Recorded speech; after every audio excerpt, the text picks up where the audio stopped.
我每個月可以月入10萬以上。係啊，問候我屋企人，我有深刻討嘅體會厭想幫司機加500。出得街㗎嘛？大家好，歡迎大家收睇都市聊天室。我係 Amanda。我係 Matthew。咁我哋呢個新節目呢，就係同唔同人傾下偈啦，我哋係咩都傾嘅，職場啊、戀愛啊、朋友啊嗰啲咩都傾。咁 Matthew 啊，你今日想傾啲咩啊？我最近咧上網見到個 page 好得意嘅喎，佢係咧一個的士司機嚟嘅，佢會上網咧同大家分享一啲西客同埋得意嘅經歷啊，我覺得幾好笑你啲片。OK，咁今日我哋咧就有幸請到佢同埋佢嘅朋友上嚟，同我哋一齊講下關於的士嘅秘聞啊，或者係一啲迷思咁樣。咁有請兩位。歡迎大家好，大家好，歡迎。係我係咁 Longo，我就係Taxi DC9嘅版主。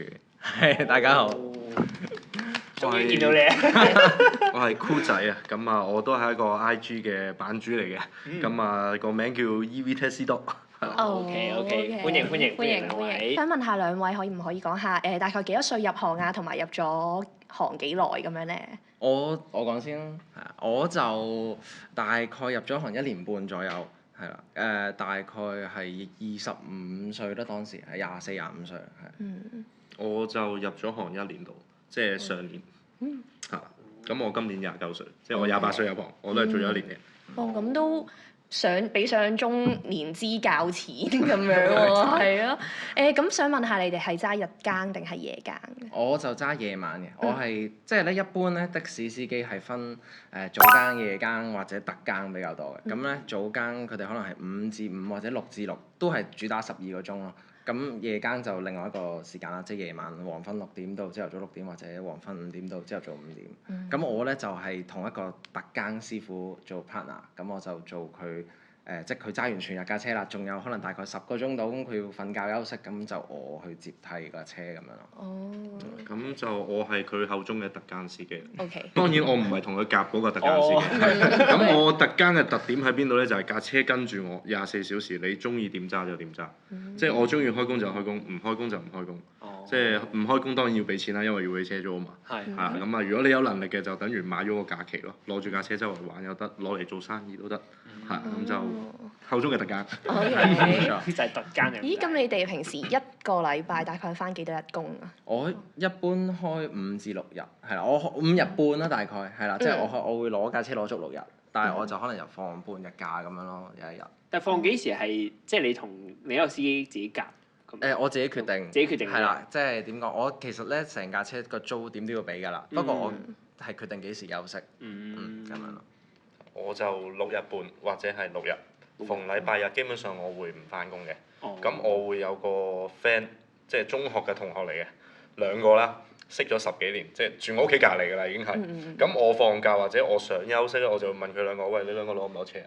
跟住佢哋話攞咧，冇問題，嗱聲擺呢架車，你同我玩啦，我唔玩啦。咁啊，跟住佢哋就會，我會可能按鐘計翻佢哋嘅即係個車租啦，又或者可能我嗰日揾得多啲。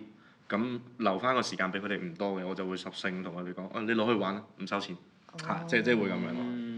咁可唔可以介意透露一下一個月大概揾到幾多咧？因為網上面成日都盛傳的士司機揾好多咁樣。有啲話出嚟做的士5-6萬。係咯，公佈 fresh grad 25000咁樣。冇呢咁嘅嘢。我以我做例子啦，其實我平均一日。嗱，要睇翻個市場嘅。我記得我啱啱入行嘅時候，我係揸最舊款嘅的士，即係舊4金風啦，而家俗稱叫做。你會見到市面最多嗰一隻。嗰陣時我諗我一日嘅成本大概係650蚊到，即係講緊車租。成本650。咁連埋入氣啦，一日嘅成本應該係總共係800至850蚊港幣。咁我當時我係入行冇人帶我嘅，純靠自己喺條街度亂咁碌。咁啊有咩 Apps 就做咩 Apps 啦，咁一日其實扣除800零，我可以有接近3000蚊落袋。一日。係啦，咁我當我一個禮拜開足6日啦，咁禮拜我放假，咁條數係就係咁多。咁但係當然因為沿住落去，而家個市場叫做過咗年啦，咁大家都放完假啦，開始翻工啦，咁就即係可能使完錢啦。咁而家係比較靜啲嘅，因為旅遊淡季。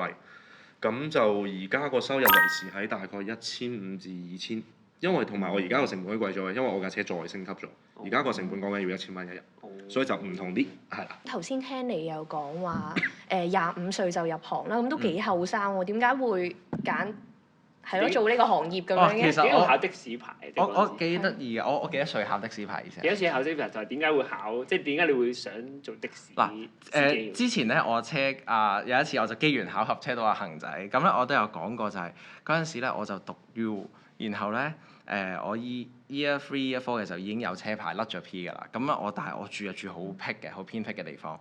跟住咧，我翻學可能來回咧，嗰陣時交通冇咁完善，大概要3個鐘頭來回。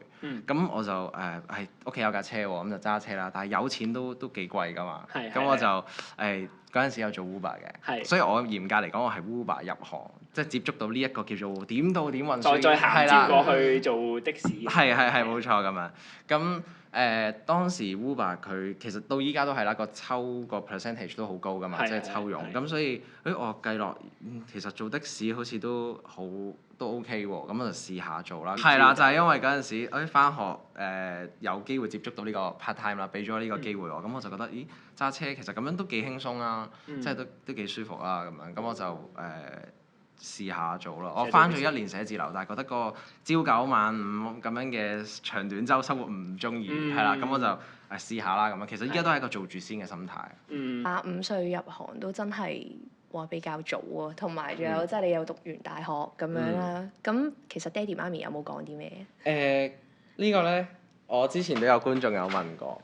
咁咧，其實我自己就覺得佢哋冇喺經濟上嘅層面俾壓力我，但係我媽咧開頭係擔心，喂夜媽媽咁樣周圍走會唔會有意外？因為就係喺我考到的士牌之前大概1年咧，我俾個醉駕嘅人衝紅燈撞得好嚴重，係啦，咁所以咧佢哋就好擔心會有呢啲人啊咁樣，咁但係我就慢慢日子耐咗啦，佢就冇咁擔心咯。但係佢有時見到我過咗點都未翻咧，佢都會擔心我打俾我，阿仔喺邊啊咁樣咯。即係我覺得好彩嘅係我係我選擇的士，而唔係我焗住揸的士咯。即係變相係我自己選擇咗係我嘅福氣嘅，即係我可以做到自己覺得冇壓力嘅工作去糊口，係啦。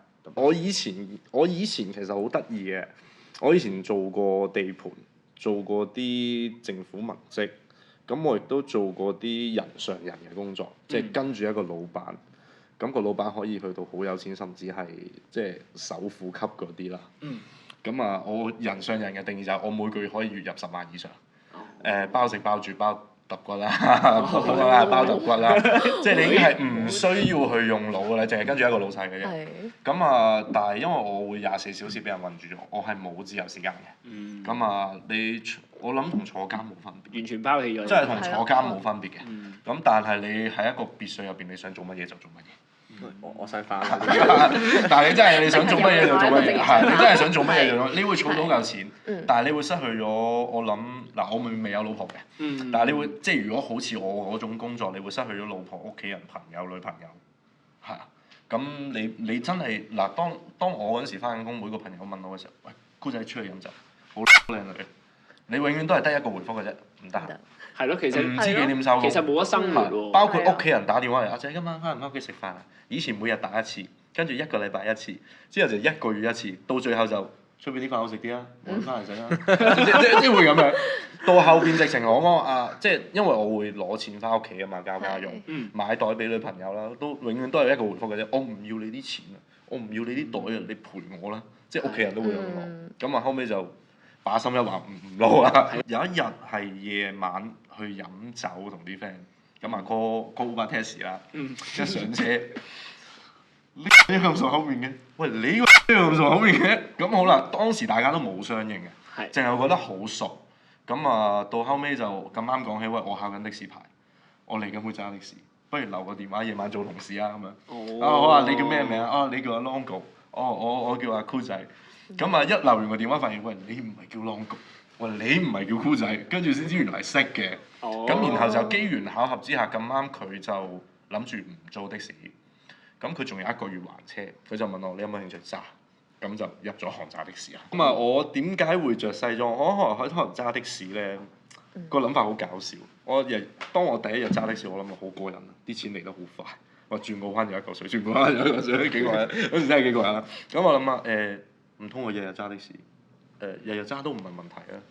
咁會唔會有啲諗法？因為好悶啊，日日就齋揸，上車落車攞錢。咁不如諗下揾啲嘢搞下咯。咁即係成日喺度諗你做一件好事就未必有人知，你做10件都未必有人知。但係你做一件壞事就即刻有人知啊！咁我諗緊，哇！我都準備30啦，我28啊嘛。不如出下名咯。第時我個仔出嚟，我同佢講：喂，你老豆揸的士啊！我出個名，即會咁樣我諗。着西裝揸的士喂，上過新聞嘅喎，即係跟住有呢個諗法就開始換西裝，到後尾就換埋架車，咁 keep 住一路發展落去就變咗而家咁嘅。好啦，咁我哋或者我哋可以延伸去下一個部分啦。我哋可以講下一啲我哋行內工作一啲即係你哋嘅辛酸嘅事件啦。咁我哋辛酸事件就離唔開西客㗎啦。咁我哋可唔可以都分享下你哋遇過最深刻嘅西客嘅經歷啊？有冇啲？你多啲。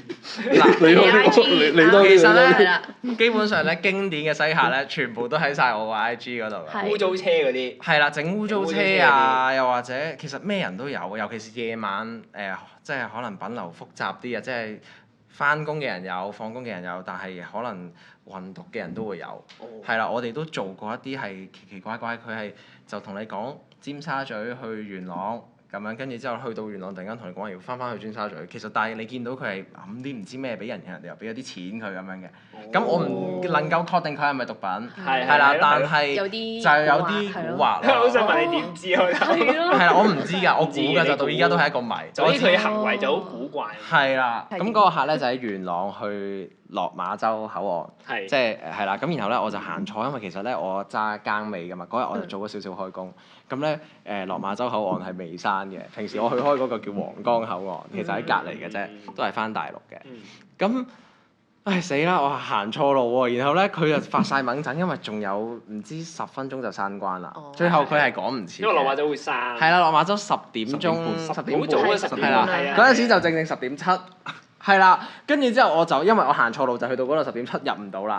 係啦，咁你咪車佢去皇崗？係我車佢去皇崗，佢話唔得，佢話嘥咗時間啊，唔得。我話咁你想點啊？佢係咁就講粗口鬧我，係咁問候我屋企人。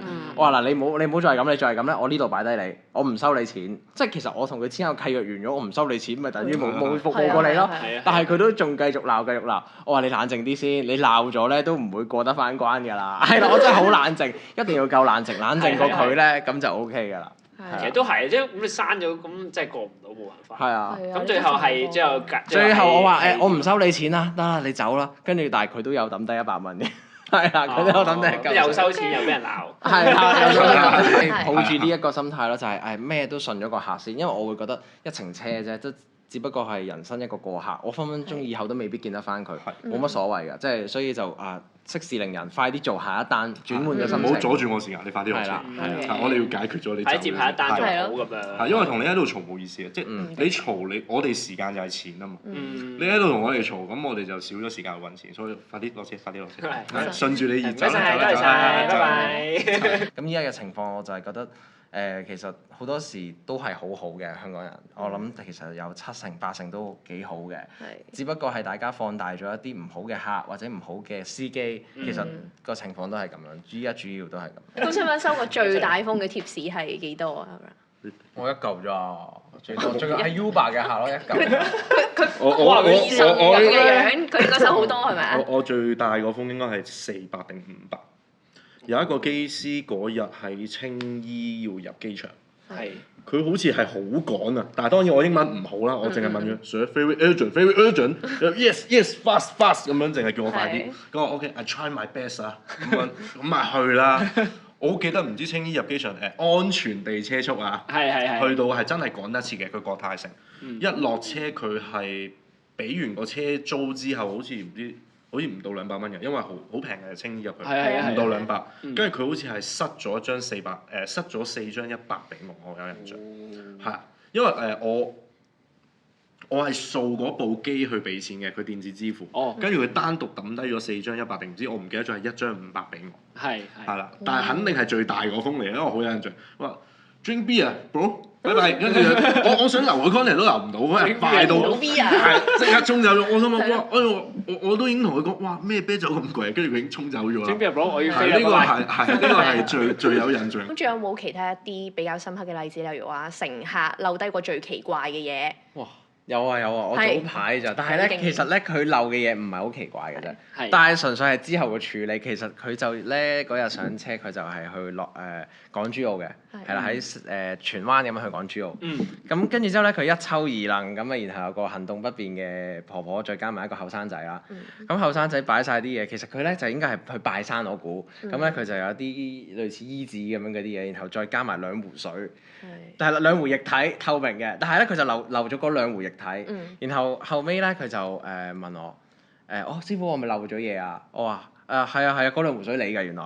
咁我就話咁你介唔介意我起標送翻過嚟俾你啊？因為我就提出一個我自己平時最常用嘅方法，就係我喺邊度我就起標過翻去你嗰度，咁當你搭咗乘車俾翻佢。佢又唔肯，佢話不如你寄俾我啦，或者你依家喺邊啊咁樣叫我，總之就咁樣。然後其實咧嗰2壺就係2個水壺咁樣抽住嗰啲咧，係啦咁樣。跟住之後其實我諗都唔值咩錢嘅。後尾我話喂，不如咁啦，唔好玩啦，直接個壺幾錢啊？我俾翻你啦，你去買過啦。佢話千祈唔好，係啦。佢就話你一定要送翻過嚟俾我，你依家過嚟我起標啦，就起標啦。係啦，佢就唯有，因為可能應該全家之寶嚟嘅。嗰度錢唔想俾。係佢開頭唔想俾。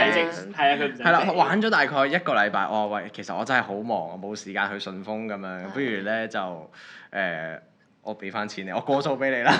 好貴全家之寶嚟嘅，我買啦全家之寶啫喎。佢唔肯啊，佢唔賣個全家之寶。係咁，得你一定要即刻過嚟，佢嗰個反應好少。得你即刻過翻嚟。你啲乘客留低嘢多啲，我冇翻得。其實抽好多嘅佢。抽27%。27至30，要睇車種，要睇車種。如果你係私家車，好似係27至30；如果你係 Alpha 嗰啲即係7人車大部嘅，好似上到40嘅。唔係，都係30。都係30零。因為我唔 firm，但係我知道你架車大啲，一定係收多啲嘅，佢抽多啲。第30都好金喎。係啊。你本身有冇做 Uber？即係之前。好搞笑嘅，我同 Uber 係一個好深嘅淵源喺度嘅。點解會咁講咧？我第一時間應該叫做可能係7年前啦，5-6年前應該係我嘅私家車買到手嘅時候，全新車落地。咁啊後生啊嘛，衝動啦！哇買完架車好靚喎，Audi 喎，喂攞嚟開下 Uber 揾下錢啦咁樣。咁我裝完個 Apps，之後，我好記得嗰晚我做咗2單，2個客都俾咗5星我嘅，我好開心嘅。但係個錢係好少嘅，少到你會講粗口嘅。我好記得第一單講緊係嗰陣時係你諗下5-6年前嘅時候，我架車去登記 Uber，佢係計 Uber Black 嘅。即係嗰陣時係叫高級車種，係嗰陣時叫高級車種。好記得第一張單係荃灣去薄扶林，連埋隧道得98蚊。係啦，咁好啦，然後第2單喺下邊西環翻去美孚89。我做完2張單之後，我即刻 delete 咗 Apps。係咯，我即刻 delete 咗 Apps。過埋海先89。係，咁我計過條數，哇！連埋有錢剩，我攞嚟真係遊車河玩下都好。搞唔掂，我即刻跌咗。咁完咗件事之後，我就冇再掂過 Uber 呢個 Apps 啦。咁再重新接觸翻係因為的士，我先去做佢。但係佢都唔係咁友好嘅。但係佢當然都有好嘅地方啦。即係好似有好多人話究竟係咪好多司機憎 Uber？其實好睇參半，我覺得係。因為其實佢個 Apps 嘅設計其實幾好嘅。即係如果你話以一個新手嘅角度，或者係任何人都好啦。佢唔需要用腦嘅，上線就自動幫你接單，咁啊乘客上車其實你可以唔溝通，直接拉開始就自動幫你導航，就有埋個終點咁樣。咁啊，包括佢係一個外國人都好啦，佢講埋啲你唔識嘅文都好啦，你唔需要同佢溝通嘅，因為佢已經 set 好晒，你拉開始去到拉完成佢就自動收錢。咁啊，所有定位嘅嘢，包括其實我覺得都做得好好嘅，呢個係其實幾唔錯嘅地方。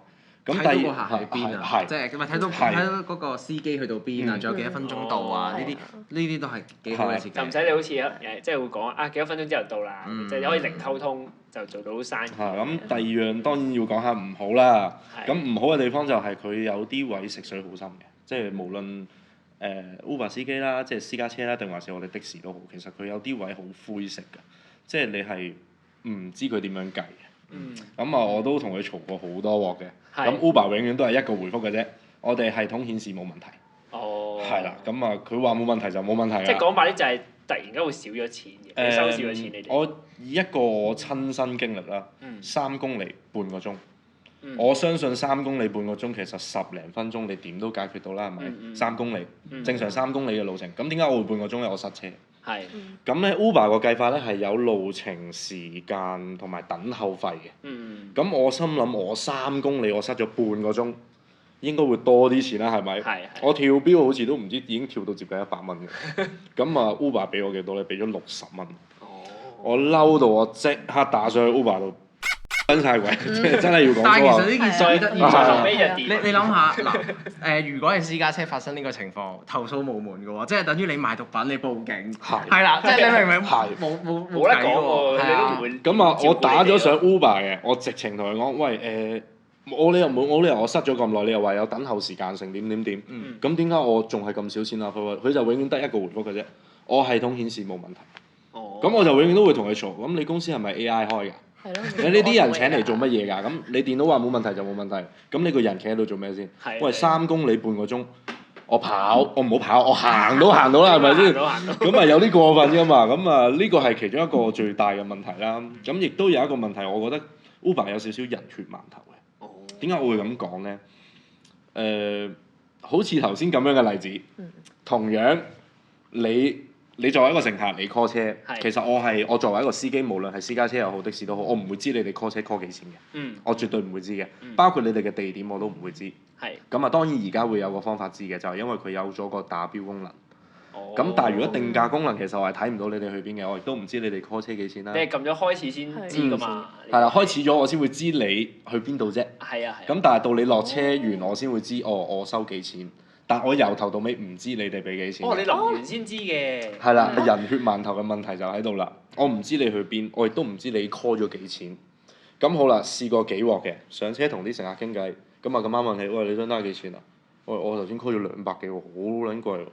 咁去到咁梗係研究下啦。喂，不如我睇下我收咗幾錢啦。實際我收咗100蚊嘅。咁呢個就為之人血饅頭啦。咁 Uber 咧，你唔打上去嘈咧，佢就會扮冇嘢嘅。咁照舊俾你100蚊，照俾100蚊俾你。咁你要打出去嘈完之後，你要攞埋個證據出嚟話俾你聽。喂，個乘客同我講咗你張單係200蚊，你俾得100蚊我點計先？咁跟住佢先會再同你講一個問題嘅啫。系統顯示出錯，我幫你改翻，俾翻啲錢你。咁樣。係，但係你唔講咧，佢就會側膊冇嘢㗎啦。你要同啲乘客有溝通嘅呢個真係。所以點解我話有好有唔好係。再揸 Uber 都有咁嘅原因。我會輔助咯，而家叫做。即係都有嘅。都會做，因為我哋的士司機其實咧開住，你見到咪成日啲人話天龍八部好多個電話嘅，其實就有好多個平台，好多個 app，因為大家可能即係 Apps 都開發咗好多個啦，咁大家乘客亦都會用唔同嘅 app，咁我哋就睇多啲，睇下呢個 app 或者撳多個 app 有冇人 call 車啊喺附近，咁我哋就可以接單就去做。邊個就撳邊個。係啦，咁 Uber 就係其中一個咯。其中一個。係啦，對於我哋嚟講。就唔係即係以前可能係主要，但係可能主要又俾佢困死咗，即係又要多啲門路啦。係啦。早排咧，其實都有聽過，即係有85折的啦。咁我想問下你兩位點睇？我睇過你有條片係講85折的嘅。喺乘客嘅角度嚟講，就梗係爽啦。咁但係係啦，或者依家咧，其實好多人都即係打開個電話都可以好容易叫到85折啦咁樣。咁其實我有時我自己有啲熟客，或者甚至乎我自己 call 車，我都可能會用呢樣嘢啦。因為唔知幾時開始有嘅，其實85折。Uber 都可以撳到喎。係啊，Uber 都可以撳到85折的。係啦，咁但係政府又話有立法話其實唔按標收費又係犯法嘅喎。咁我哋作為淨係揸嘅人咧，其實係好難去決定個市場。我自己就盡量去叫做保育一啲正價單啦，因為我覺得呢樣嘢係個司機應得嘅。斜至對於我嘅立場嚟講，係啦。但係即係如果全世界即係或者成個香港冇咗85折呢樣嘢，我諗又會出現一啲可能單嘅問題咯，因為嗱單咧都會有分長距離、短距離。咁好多時呢啲85節嘅咧單咧都係長嘅單嚟嘅，長途單嚟嘅，係啦。咁或者我咁講，或者我咁講啦，85節呢樣，85節呢樣，你應該好專精，因為佢係極討厭85節，佢係從來都唔做一張85節單。我唔係話討厭，其實我自己會選擇唔做。我入行到而家，我係有做過85節嘅，應該得1-2張嘅啫。喺我啱啱開頭揸的士嘅時候。咁點解我會唔做85節呢？一嚟我想做好個品牌，二嚟我就覺得佢應該同我一樣體會嘅，或者其實所有人都會有呢種諗法。喂，你老細出糧俾你85節，你制唔制？係啦。咁但係85節呢樣嘢，我發現呢好難去消滅嘅，因為人係貪小便宜嘅。係啊。呢個心態係一定係，佢冇講到佢應該，但係佢好明白，因為人會貪小便宜。咁我唔理你車係點樣，舒唔舒服，你個人着唔着西裝都係一回事。當然會有一班人係願意去使錢啦，但係其實好多人係搭的士係為咗快嘅啫嘛。係啊。同埋喺呢個環境差嘅時候，咁咪貪小便宜咯。同樣嘅嘢，一個平啲，一個正價，咁我梗係揀平啲㗎啦。嗰度都係俾一嚿錢㗎啦，咁平啲梗係正㗎。咁同埋個市場問題啦，同埋仲有一樣嘢就係人嘅問題。人要揾飯食，要揾錢。喺你冇錢嘅時候，包括我都係。雖然我而家我一張85節都唔做，但係如果有一日難聽啲講，我仆街啦，我冇晒錢，我負資產，我可能100蚊由柴灣去機場100蚊，我都可能要做，因為要錢。係啦，呢個就係個市場個問題。所以85節一定會有，你要將佢磨滅咗，佢直情係消滅，應該係冇可能，因為喺一個好忙，甚至可能出邊唔夠車嘅情況下，啲人 call 85節都好，一樣有司機會去接。就係因為要揾錢，係啊，因為為咗食飯，好簡單，真係為咗食飯。一個係小便宜嘅心態，一個係要食飯，係啦。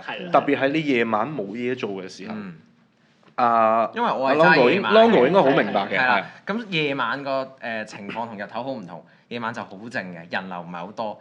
咁所以咧，大家call 架車好快啫嘛，其實。我諗你有一張單已經發光㗎啦，係啦，咁所以咧，Cool 仔做日頭嘅咧，佢個市場嗰個情況係難啲 call 車啊，個個都可能要用正價先揾到車，係啦。咁但係夜晚咧就靜啊，可能我哋係入咗大西北啊，或者大東北，即係元朗、上水、屯門呢啲天水圍呢啲地方，我哋可以有張單出翻市區咧，即係85節講真，夜晚咁靜嘅環境咧，個個司機篤住爭住搶住咁，好快啊！你一見到彈出嚟一下就冇咗啦，已經係。都合理，即係冇單都要做生意㗎嘛。所以我唔做夜晚，我搶唔贏，我真係搶唔贏。我接嗰啲住貝沙灣嗰啲都 call 85節㗎。好多脾氣臭啊！半山都有，中半山都有。嗰個住馬灣嘅，佢係 call 85節單程隧道，因為的士咧係。啲錢就係咁樣慳翻嚟嘅。係啊，就係咁。唔止半山灣，中半山都有啲好奇怪，大坑都好多。但係其實佢慳嗰即係嗱，一程車最多3-4嚿水啦，慳85節。同埋咧，以前咧其實我未做的士之前咧，我真係唔係好知原來嗰85節咧，即係我就係諗我自己平咗㗎咋，我唔會諗太多，係個司機平俾我啊，個平台平俾我啊，邊度平俾我啊？係啦，我就係諗我係俾85節，咁啊 OK 咯，我梗係高過平㗎啦，我就係咁樣諗咯。但係其實原來係就係平台為咗令到司機容易啲接單或者點樣多啲人 call 車就出呢一樣嘢，咁然後就司機自己去平俾個乘客嘅咁樣咯。咁我呢度咧，而家咧我就都收集咗一啲讀者嘅問題，咁啊想問下你哋可能有咩睇法咁樣啦，係啦。咁我讀翻佢個留言先，佢就係咁講嘅，佢話成日拒載好 L 煩，次次喺樂士佛台飲完搭翻何文田都一定拒載。佢話點解要咁啊？你哋有咩回應？點解要咁？點解要咁？首先咧，即係我自己咧就一定唔贊成拒載嘅。我就呢個真係我自己，就算自己落場揸，我都係覺得我動得起支旗咧，就應該邊度都去嘅。就算佢29蚊定係290蚊，都應該要去嘅。因為動起個支旗就代表你係 on high 嘅，係可以做出嚟。係啦。咁但係如果你話司機咧正常簡單咧，其實係會揀10公里以上嘅單嘅，因為咧短加長減其實最合乎最賺到錢啦咁講，最賺到錢咧就係10公里以上嘅單，係啦，甚至乎我哋會揀30-40公里嘅單，因為一收就收。越長就未必係越賺，即係如果100蚊嘅期其實已經係最大利益化㗎啦，之後跳得好慢嘅，係啦，咁但係起碼我一收嘅錢起碼收幾嚿水先。即係感覺上少收多啲。咁落士佛台尖沙咀咧，如果係我自己冚低個期嘅時候喺度撳 Apps 咧，我一定唔會撳呢張單咯。係啦，咁所以都解釋到點解呢張單佢司機會唔想去，其實唔揀呢個就係因為塞車又耐，行程又短，可能收得30-50蚊。去咗嗰邊又唔知點。係啦，咁但係我係唔贊成佢載嘅，所以咧我都係我自己即係作為普通揸嘅一個司機仔啦，咁我自己就選擇會冚低塊期，避免呢個咁尷尬，令到人哋唔開心佢載嘅經歷咯，唯有係咁做。我補充翻，其實佢講嘅都大部分講晒㗎，因為利益最大化個問題，其實可能好多出邊啲人唔知嘅，其實個咪標係有玩法嘅，玩法嘅意思係點樣咧？你要摸個規律，個規律係點咧？頭先阿 Longo 講咗，其實 over 100蚊咧，佢就跳慢啲，跳少啲，咁100蚊到80，其實應該係咁樣講，80零至90係最理想。10分鐘可以搞掂。如果知其順，咁啊，尖沙咀去何文田咧係一個非常之唔理想嘅，即係好坦白講，多燈位，咁啊會塞車。咁最理想其實應該係邊度咧？尖沙咀去到觀塘，觀塘再劈翻嚟。最理想冇乜燈，直撐，係啦。咁點解話利益最大化？因為你十分鐘我可以解決一張接近100蚊嘅單。咁好啦，我1個鐘入邊做4張。同我做1張1個鐘可能300蚊，咁你去到嗰個地方你仲急翻嚟，即係你變咗可能要1個半鐘，但係我1個鐘做4張其實係划算啲，因為呢個係個即係叫生意，要計數，所以所有的士佬，我話的士做多，所有的士司機都係會精打細算嘅。咁啊學阿 Longo 咁講啦，其實係我哋會避免呢個問題，其實我都會揀客，因為我主要做機場關口，我好少會碌街。咁我避免呢啲問題，我係會冚期嘅，我會鎖門，我唔會俾人拉到門上我車。咁我亦都唔會問你去邊度，我只會咁樣所以其實依家咁其實係唔屬於佢載嘅。就算我起咗支旗，我唔俾你入車入邊，我唔問你去邊度，其實我都係唔拒載嘅。即係呢個係法律賦予我哋嘅。就問完係，但我哋去問人哋係唔得嘅。如果乘客主動同我哋講，喂，我去高鐵站。我都可以唔去，因為我冇問過你。係所以拒載係有啲其實好多乘客唔知啲位，其實同埋人會揀嘢食。我只會揀我想做嘅。咁當我唔知，好似 Uber 咁，我睇唔到你去邊，我就冇得揀啦，係咪先？我就焗住俾佢，一定要做啦。但係其實我知你去邊嘅時候，點解我要隨機去抽盲盒咧？點解我唔揀咧？所以當然我哋唔贊成拒載呢樣嘢，係啦，即係我唔做街客，我唔碌街，我會齋做預約，可能做長途，我會揀啲長嘅途，即係長途嚟做。但係我見到輪椅客、見到老人家我都會停嘅，即係我哋有原則嘅，我哋呢啲。只不過係落士佛同何文田呢個太。所以我哋為咗避免呢啲嘢，所以我哋唔會喺嗰頭㗎啦，其實應該係。係盡量避免出嚟。係啦。係。咦，咁啱都聽到你有講到一啲術語喎，會唔會有啲我哋平時唔會知嘅一啲術語啊，或者係一啲行規啊，可以分享一下？係咯。你之前講過嗰個術語或者秘密。係咯，我之前我有喺我 IG 分享過嘅，咁我喺呢度都可以講講。其實應該有好多人唔知嘅的士，因為我開頭入行我都唔知嘅。我開頭入行咧，我係得1個電話嘅啫，我諗住1部電話打天下，我仲要用緊接機。我心開多個電話多餘啦，1個電話得啦咁樣。跟住去到後邊發現唔對路喎，喂1個電話好似唔夠用。咁因為你已經分唔清楚邊啲係客，邊啲係可能你自己啲 friend 突然間打嚟，或者邊啲係 friend 介紹嘅客。因為會有少少唔同嘅，有啲係街客，有啲係 friend 介紹嘅客，但係佢突然間打嚟，你係唔知邊個嘅。咁啊好啦，呢個時候變咗，你會多個電話 number 啦。咁嗰個電話 number 又好緊要咯。我開頭諗住去求其揾個電話 number 去即係整嘅。咁發現喂唔係，原來係有個所謂嘅的士專用 number。咁嗰陣時我啱啱開頭揸的士嘅時候，我仲心諗咩的士專用 number 啊？即係接多啲單人，係咪接多啲單人？即係勁啲嘅，係咪快啲嘅個速度？跟住我心諗，好似唔係喎。跟住我入完行之後，有啲師傅教我先知嘅。我哋俗稱叫國碼，的士英文字母係 K 開頭嘅，但係會有其他嘅。點解會 K 開頭咧？佢哋個數字係暗號嚟嘅。咁佢哋個電話 number 係5477開頭嘅。所有的士司機嘅專用 number 一定係5477開頭，同埋得 CSL 一間開到。如果你唔係的士司機，你係開唔到呢個 number 嘅。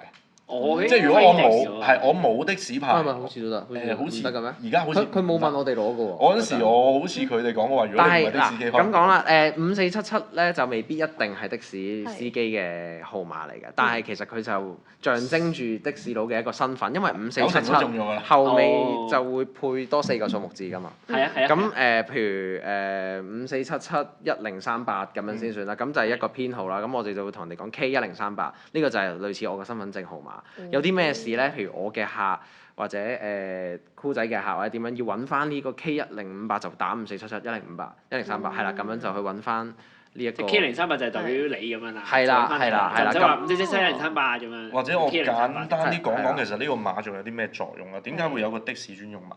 開頭我咪話係咪接單容易啲啊？係咪多啲單接㗎？其實唔係嘅。點解會一定規定要 K1234或者可能5477開頭咧？因為以前嘅的士咧係咪用對講機去嗌台嘅？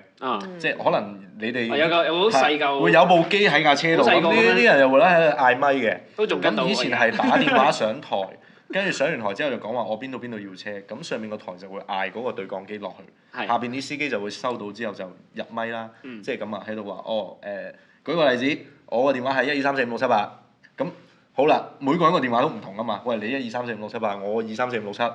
咁你一噏就噏晒8個 number， 咁咪好長咯。咁為咗避免呢個出錯嘅程度比較高，即係減低呢個出錯率咧，所以就會用呢個5477開頭。咁每個人都係一個 K 字，咁咪最容易咗，淨係噏後邊嘅4個數字啊嘛。咁K1234節，K4567節咁樣，咁就減少咗呢個出錯率，同埋快咗嘅。效率高啲啦。同埋佢哋的士佬係咁樣嘅喎，係要效率嘅喎，即係譬如啊，地方名都有術語㗎。即係譬如尾站咧係解上水，因為我都唔知點解，可能係因為東鐵線嘅尾站啦。以前即係講緊做遠渡未有羅湖嗰陣時，係啦。咁跟住之後將軍澳有冇啊？唔係將軍澳都叫將軍。我都記得唔係好多啦。沙田叫蕉林，唔係叫係咯。沙田叫蕉林。蕉林。係，因為冇嘢做。佢哋我問過係咪話因為會食蕉入到去？佢哋話好似係咁解嘅，就係因為入到去冇嘢做。係焦土咁嘅，冇嘢做。冇嘢做。係上水都好笑喎。咁啊我諗機場叫麻鷹。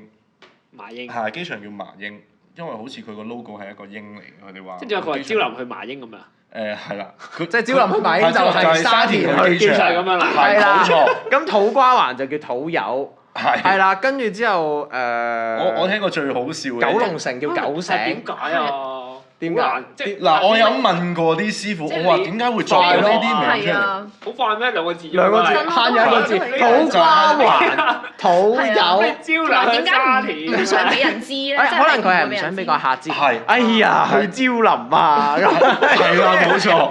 喂，我接到即係冇理由。我明啦。係啊，即係冇理由我直接講呢下咧，我唔想去呢個地方。當你講壞話咁。咁樣要編頁要起名喎。同埋我亦都問過啲師傅話，因為的士佬最得閒啊嘛。即係的士司機最得閒啊嘛。咁得閒做啲咩就係諗埋呢啲無聊㗎。蕉林我都幾得意喎。有個咩爛島碼頭咯。係爛島碼頭。港澳碼頭咪即係爛島碼頭。因為佢係啦，因為賭錢。係啊。哦。即係佢好有創意嘅，其實我覺得的士司機係。即係以前圍樓。流浮山啲有冇？唔係，仲有㗎鐵樓梯，你知唔知係咩啊？東涌入東村，即係佢會改呢啲花名咯，因為啲係啦機場。佢哋係有啲特徵去改變出嚟。即係譬如嗰度有條，我都唔知點解叫鐵樓梯，總之就係東涌入東村有一個應該係行好長嘅樓梯，所以佢哋叫鐵樓梯，我就唔知咩原因啦。仲有好多咁樣嘅名。你哋平時唔會講呢啲。我哋唔會啊。老一輩嗰啲會講，係啦。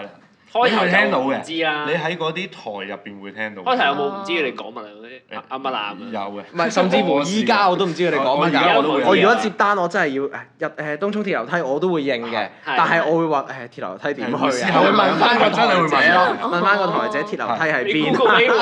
揾唔到。或者可以 Google 揾到。Google 有揾到的士專用術語嘅。係揾到嘅，Google 我見過有嘅。成版嘅，都多嘅，都多嘅。成版嘢。咁你哋就要學啦。係我多數問咁啱接到，佢或者直接問咯，問佢我哋會直接係問。嗯邊度係土友啊？土友啊，唔土好意思友啊，啱啱入嚟啊，係啊邊度招第一日出嚟玩，第一次玩邊度土友？真係。係喎，咁我哋再仲有一個讀者嘅問題就係話有冇聽過或者試過同行趁客飲醉執屍？同行啊，我身邊就未試過有豔遇嘅，我都冇。未試過我未。咁之前聽過有啲片喺度講話咩，哇！你去酒店啊咁樣，即係同個司機講嗰啲啊嘛。嗰條片我有睇過。係咪嗰條有一條？嗰條我有睇過。係嘛？但係我唔肯定係真，即係我唔肯定佢個真實程度。哦，都係。即係我睇完我會當故仔咯。係咯。我會當一個故仔，但係嗱執屍即係你講係即係啲女飲醉咗，係啊嗰啲就少啲見，呢啲真係叫做犯罪。但係咧，如果你話即係介乎呢啲鹹濕啲咁樣嗰啲嘢咧係有㗎，係有啲乘客咧就唔知係司機啦，總之就有人咧喺個 call 車嗰啲 app 度咧就會個起點落點佢就唔輸入一個起點落點，佢就講啲好淫嘅嘢，就係話想幫司機加500咁樣。係啦，我有經驗啊！你有經驗啊？我有經驗啊！我有個客喺 IG 度揾我。啊。佢真係出得街㗎嘛？可以親身經歷嚟嘅，仲我有 po 出自己 IG 嘅，有一個即係有個 fans 啊，即係粉絲啦，係 follow 咗我嘅，喺個 IG 度留言問可唔可以約我車，咁我梗係當佢係一個正常嘅乘客去做啦，咁我就問佢時間地點啊，點，即係點樣幫佢安排，跟住話咁佢就話可唔可以幫我，跟住我話我話我對我直接同佢講，我對男性冇興趣，我嘅性取向係女仔，我真係咁樣同佢講嘅，我男性嚟嘅，係男性嚟嘅。好，跟住再講落去之後，佢就再直接露肉啲啊，可唔可以同你做愛？跟住我同我話我真係對呢方面冇興趣，但係我希望你喺香港可以揾到一個即係你合適嘅伴侶啦，咁樣咁啊，我都知道好唔容易嘅，跟住佢都好客氣，你講聲多謝，咁就完咗件事啦。哇！你快救自己一波。係啊。呢個係真嘅。我都有啊，我都有一個。其實咧如果你話玩 IG，即係其實網絡咧就好多嘅，即係頭先我哋講嘅。我覺得頭先咧，即係我哋講話 call 車 app 咧，佢喺嗰度落先至奇怪咯，其實。係啊。因為但係我嗰陣時啱啱入行，咁咧我真係想挑戰下，我同我啲 friend 一齊喺度玩嘅，我哋話不如我哋就揾個人接咗張單，咁我真係接咗打過去，但係其實咧佢係即係你分唔到佢係男定女嘅，佢就總之錯聲啦，總之就好似一個女仔咁樣，就叫你 send 你啲相俾佢。其實所以我覺得其實係應該係詐騙嚟嘅，純粹想攞你啲裸照去勒索你錢嘅啫。都怪啦呢下，係啦，好奇怪㗎啦。佢話要睇下個 size 啊，係啊，但係 part time boyfriend 咧，我 IG 都有啊，即係咧。佢之前有問我可唔可以做 part time boyfriend？咁其實如果佢係女仔嘅話咧，我都可以考慮。但係咧佢好冇誠意啊！佢用一個名叫 Jason，我話我真係直接同佢講，我話你有誠意啲啊，你改翻個女仔名啊，我下次冇嫁俾你啊。有誠意啲可能佢錢俾得唔夠嘅經歷咯。係咯。我係女嘅。我都想。我如果係女，可能我會報一報價嘅。你報一報價？可能我會報一報價。心裏邊都有個。係啊。我都好唔想努力嘅。我哋今日都差唔多啦，聽咗好多的士行業嘅一啲秘聞咁樣嗰啲啦，好神奇，原來係有術咯，即係嗰啲術語咧，真係完全唔知咯，你唔講嘅話。係咯，真係聽到好多嘢。係咯。招臨嘅嘢。邊個會諗到呢啲嘢出嚟？下次識下司機講完我知啦，招臨啊。下次我夜晚啲司機真係唔係好中意去沙田嘅。招臨啊咁樣。沙田嗰啲唔係好願意去嘅夜晚，因為入去冇嘢走。咁啊，今日再次多謝阿 Longo 同埋姑仔上到嚟同我哋傾偈咁樣。好，咁我哋今次呢一集就去到呢度先咯喎。冇錯。下次再見啦，拜拜。拜拜。